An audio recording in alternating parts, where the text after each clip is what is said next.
अस्सलाम वालेकुम। कैसे हैं जी आप सब लोग। और सबसे पहले तो आप सब लोगों का बहुत बहुत शुक्रिया जिन्होंने लास्ट मेरी वीडियो जो फुरकान भट्टी साहब के साथ थी वो देखी और काफ़ी उस पर लोगों ने कमेंट्स भी किए। और उन सब लोगों का जिन्होंने भी कमेंट्स किए वो वेरी थैंकफुल। और कमेंट्स के भी जवाब होंगे। आज जो वीडियो है वो बेसिकली जो उस वीडियो के ऊपर जो हमने बात की फुरकान भट्टी के साथ वो लिमिटेड बात हो सकी थी क्योंकि ज़ाहिर है वो मैंने उनके चैनल पे जाके बात की तो ऑब्वियसली उन्होंने ज़्यादा मुझे बोलने का मौका नहीं दिया। टॉपिक था बाबर आज़म और बाबर आज़म के ऊपर उन्होंने काफ़ी बातचीत की और उनको डिसग्रेड किया और नहीं समझते उनको कोई ख़ास प्लेयर। उनके लिए और जितने भी लोगों ने कमेंट किए उन सबका थैंक यू। और कमेंट्स जो भी थे उसमें कुछ बड़े अच्छे कमेंट्स भी थे और कुछ जस्ट फन क्रिएशन के लिए कमेंट्स थे और कुछ जो है वो कुछ लोग गालियाँ वगैरह भी दे रहे थे। तो जो लोग गालियाँ दे रहे थे उनके लिए तो कोई जवाब नहीं है और जिन लोगों ने अच्छे कमेंट्स किए हैं उनके जवाब ज़रूर हम उनको नेक्स्ट वीडियोस में इंशाल्लाह उन कमेंट्स लेके आएंगे, उसके ऊपर डिस्कशन करेंगे और उनके कमेंट को हाईलाइट करेंगे। और कुछ कमेंट्स रेलेवेंट नहीं भी थे तो कोशिश किया करें कि आप अच्छे कमेंट करें रिस्पेक्टेबल अंदाज से और जो भी अच्छा कमेंट होगा हम उसको इंशाल्लाह ज़रूर जो है वो हाईलाइट करेंगे। अच्छे कमेंट से मुराद ये नहीं है कि आप जस्ट मेरी बात से एग्री करेंगे तो अच्छा कमेंट होगा। मेरी बात से डिसएग्री करके भी अच्छे तरीके से अपना पॉइंट ऑफ व्यू बता सकते हैं, हम उसको ज़रूर इंशाल्लाह डिस्कस करेंगे। Coming back to the point, एक तो उस अगर वो वीडियो नहीं देखी तो उसका लिंक मैं आपको इस वीडियो के नीचे दे दूँगा तो उसको भी देख लीजिएगा और उसके बाद आप इस वीडियो के ऊपर जो मेरा उसके ऊपर एक काउंटर आंसर्स हैं वो आप देख सकते हैं इस वीडियो के ज़रिए। अच्छा, पहली तो बात ये है जी कि थोड़ी सी मैं क्लैरिफिकेशन करूँगा कि उन्होंने जो मेरे पॉइंट को मिस इंटरप्रेट किया। मेरा बेसिकली पॉइंट ये था कि बाबर आज़म जो है वो अभी तक यानी अपने फुल पोटेंशियल के ऊपर उन्होंने परफॉर्म नहीं किया। उनके अंदर काफ़ी पोटेंशियल है, था भी, है भी और अभी तक है और रहेगा इंशाल्लाह। तो उस पोटेंशियल के मुताबिक तो अभी उन्होंने परफॉर्म नहीं किया। स्पेशली अगर हम उसकी पिछले 2 सालों की परफॉर्मेंस देखें तो काफ़ी ज़्यादा वो स्ट्रगल कर रहे हैं, कोई सेंचुरी नहीं है और 50s भी उनकी स्ट्रगलिंग 50s आई हैं। लेकिन हैविंग सेड दैट, इसके बावजूद उनकी जो ओवरऑल परफॉर्मेंस है इस टफ टाइम में या इस पुअर रन ऑफ फॉर्म जो उनकी अपने स्टैंडर्ड्स के हिसाब से जिन्होंने पिछले अपने कैरियर से लेकर सन 2020-21 तक बनाए रखा, उसके मुताबिक काफ़ी ये डाउन थी। लेकिन हैविंग सेड दैट, उसके बावजूद उनकी जो अपनी कंपैरेटिव परफॉर्मेंस थी पाकिस्तान की दूसरे टीम के प्लेयर्स के हिसाब से, वो फिर भी उनको कम्पीट करती है। तो एक तो ये चीज़, लेकिन मैं इस चीज़ को डिफेंड नहीं करूँगा कि वो उनको इस परफॉर्मेंस के साथ टीम में रहना चाहिए या टीम के साथ कैरी करना चाहिए। उसको अपनी बेस्ट परफॉर्मेंस जो पिछले 2015 से 2022 तक मैं कहूँगा कि उसको रिटेन करना चाहिए था, वो पिछले 2-3 साल में नहीं कर पा रहा, स्ट्रगल कर रहा है। इसी वजह से उसके ऊपर क्रिटिसिज्म भी हो रहा है, इसी वजह से उसके ऊपर बातें भी हो रही हैं, उसको आउट करने का भी बात चल रही है, उसको टीम से निकालने की भी बात हो रही है। That is correct. लेकिन जो मेरा पॉइंट था बेसिकली भट्टी साहब से भी जो मैंने पूछा था कि भाई जो भी उसकी अभी तक परफॉर्मेंसेज आई हैं, चाहे वो जिस मर्जी टीम के साथ आई हैं, जिस मर्जी ऑपोजिशन के साथ आई हैं, जिस मर्जी कंडीशंस में आई हैं, वो उसका कसूर नहीं है। अगर ऐसा ही है तो बाकी जो पाकिस्तान के प्लेयर्स हैं फिर वो उनका भी रिकॉर्ड इस तरह का होना चाहिए था। अगर आप कहते हैं जी कि वो पुअर टीमों के खिलाफ उसने परफॉर्म किया तो दूसरों भी कर सकते थे। अगर उसने अच्छी और साजगार कंडीशन में परफॉर्म किया है तो वो दूसरे भी कर सकते थे। भाई उन्होंने क्यों नहीं किया, फिर इस लेवल पे वो क्यों नहीं जा सके? तो एक्सेप्शनल प्लेयर है within Pakistan team, no doubt. अगर हम उसको इस जनरेशन की बात कर रहे थे, मैं उनको कहता हूँ कि वो पिछली जनरेशन जितनी भी हैं, 90s के प्लेयर ले लें या उससे पहले भी के प्लेयर्स भी ले लें, बिफोर 90s और 2000 के बाद भी प्लेयर ले रहे हैं, ही इज़ वो पहले 5 बंदों में ऑटोमेटिकली आता है। अपने लिमिटेड कैरियर में अभी उसने हार्डली 150 ODIs भी नहीं खेले और टेस्ट मैच भी उसने 50-60 से ज़्यादा नहीं खेले, ठीक है।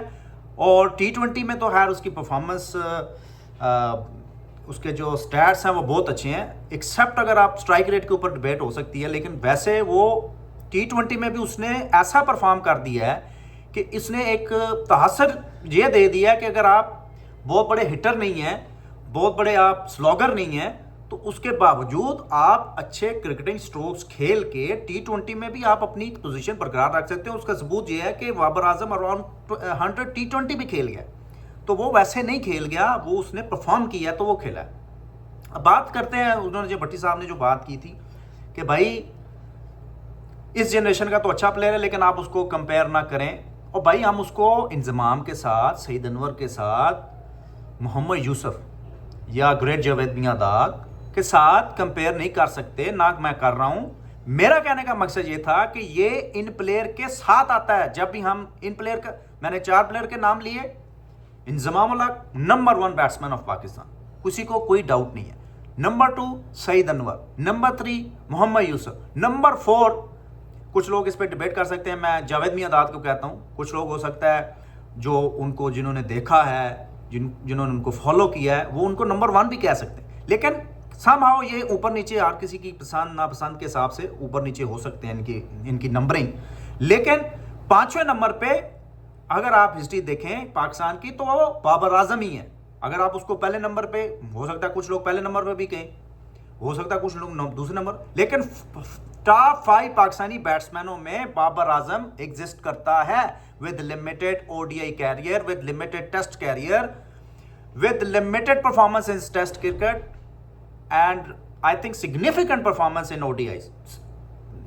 आप उनकी सेंचुरियों के ऊपर अब बात करें तो वो भट्टी साहब कहते हैं जी कि उन्होंने बायलैटरल में जो है ना स्कोर किया और बड़ी वीक बॉलिंग अगेंस्ट स्कोर किया।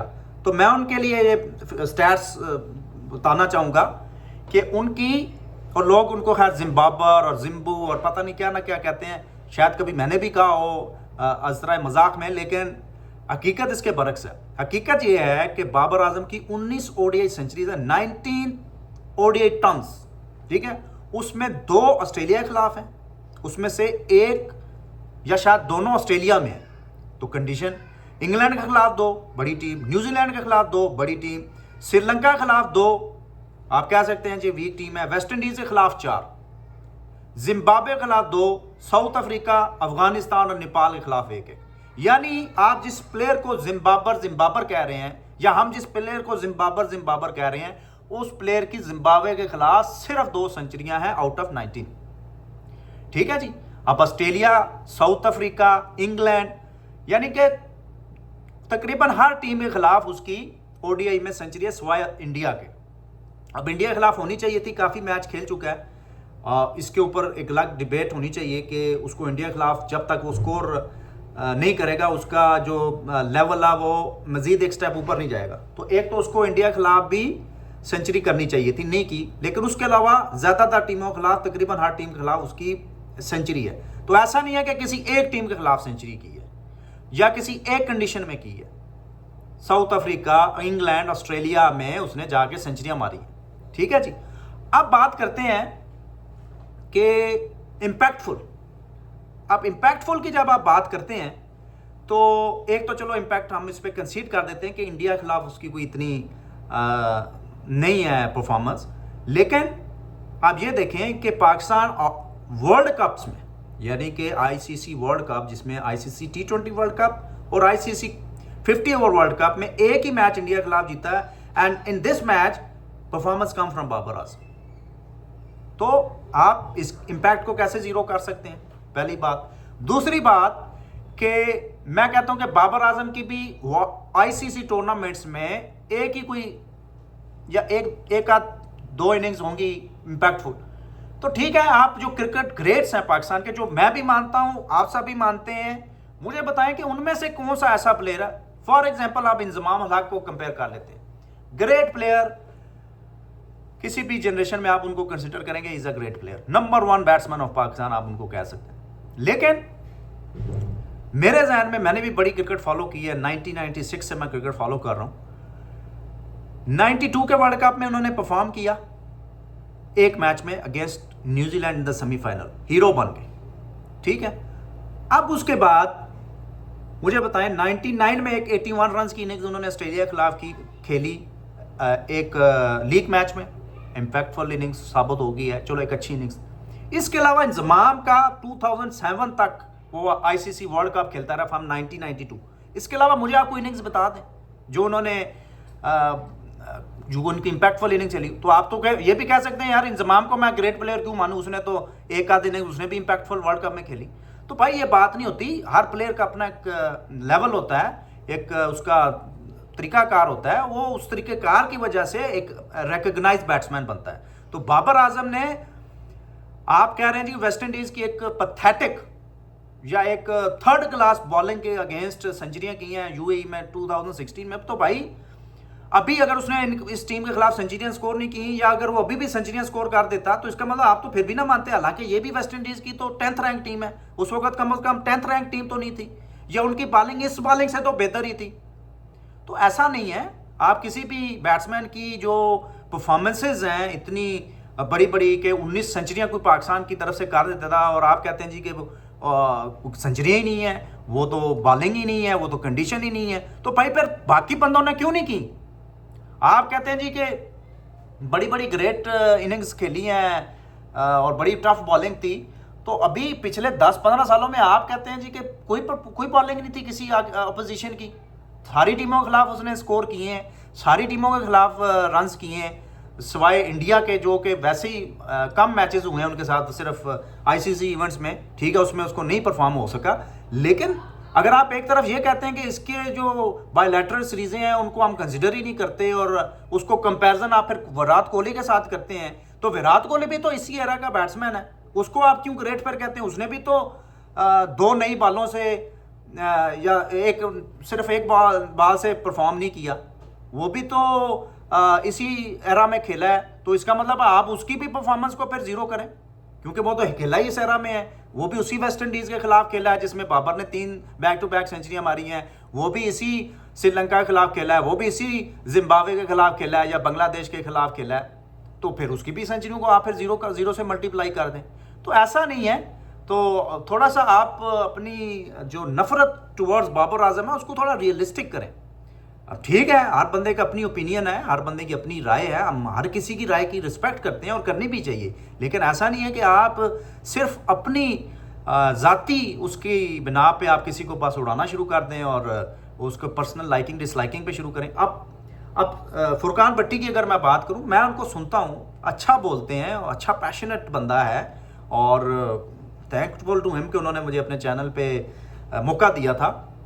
लेकिन इसके बावजूद मैं ये कहूँगा कि वो जिस तरह सलमान अली आगा को प्रमोट कर रहे हैं T20 के लिए कि यार वो अच्छा एक हमें एंकर चाहिए, तो सलमान अली आगा अगर आपको एंकर चाहिए तो बाबर आजम क्यों नहीं हो सकता यार? फॉर दैट मैटर रिजवान क्यों नहीं हो सकता एंकर? सलमान अली आगा ही क्यों? मेरा सवाल आपसे ये है, ठीक है जी।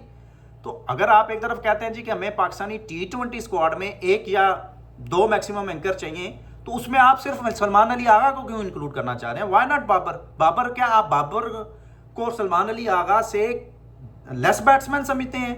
T20 में परफॉर्मेंस देखें अगर बाबर आजम की, he is only player who have 2 to 3 T20 centuries, और जब भी पाकिस्तान पिछले अरसे में कुछ अरसे में T20 में जीता है, चाहे वो 200 का रन का टारगेट चेज करना हो, इंग्लैंड के खिलाफ कराची में वो उन्होंने किया, या साउथ अफ्रीका में एक मैच T20 था वो उन्होंने चेज किया, फिर चाहे वो इंडिया के खिलाफ वर्ल्ड T20 और 2021 में वो उन्होंने चेज किया। तो जितनी भी सिग्निफिकेंस T20 में भी परफॉर्मेंस आई है पिछले कुछ अरसे से, वो बाबर ने उसमें कंट्रीब्यूट किया, और जब भी बाबर ने परफॉर्म नहीं किया, टीम आपकी स्ट्रगल कर रही है पिछले 3 सालों से। तो मैं कोई एक्स्ट्रा ऑर्डिनरी बाबर को बैक नहीं कर रहा, लेकिन then at the same time आप उसको बिल्कुल रगड़ भी नहीं सकते कि टोटली आप उसको कहेंगे यार फारक करा दें, ये है वो है, जिम्बाबू है। आपको मैंने सामने उनकी सेंचुरीज का रिकॉर्ड बता दिए। आई होप कि मैंने फुरकान भट्टी के जो उस शो में जो बातें मैं करना चाह रहा था वो मैंने हाईलाइट की हैं। अब इसके ऊपर आप अपने वैलिड और वैल्यूबल कमेंट से ज़रूर आगाह कीजिएगा। अगर मेरी कोई चीज़ से आप इख्तलाफ करते हैं, रिस्पेक्टेबल अंदाज से आप उसको कमेंट करें। I will take this comment and we'll discuss further on that. बाकी जितने भी लोगों ने वीडियोस देखी हैं और कमेंट किए हैं, लाइक किया है, सब्सक्राइब किया है, शेयर किया, उन सब का बहुत बहुत शुक्रिया। इसी तरह चैनल को सपोर्ट करते रहें। इंशाल्लाह ये फैमिली जब बढ़ेगी तो और भी हम इसमें वैल्यू एडिशन करते रहेंगे। अपना बहुत सारा ख्याल रखिएगा, दुआ में याद रखिएगा। अल्लाह सोने के हवाले।